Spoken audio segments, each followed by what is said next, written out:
Hello guys, today I'm going to tell you about that Nomina token. Now before we start the video, let's share my legal disclaimer. This video is only for educational purpose. Do your own research for the investing. According to the website, Nomina, backed by Pantera Capital, Coinbase Ventures and other industry leaders.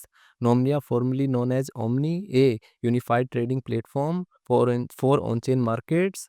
Nomina delivers a suite of advanced strategies and automation tools to help users execute cross-exchange trades seamlessly, synchronize positions, and monitor everything all in one place. Nomnia is founded by Austin King, founder and CEO, and Taylor Tracy. The trading platform currently focuses on perpetual futures trading across decentralized exchanges, but the team is iterating iterating to build a full suite of trading based products focused on advanced strategies.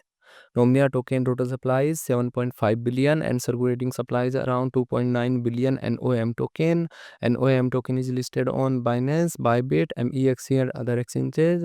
If I share my opinion with you, then this project up to 90% chances is that it is a legit or good project. So guys, don't take my opinion as a financial advice. Do your own research for the investing. Thanks for watching.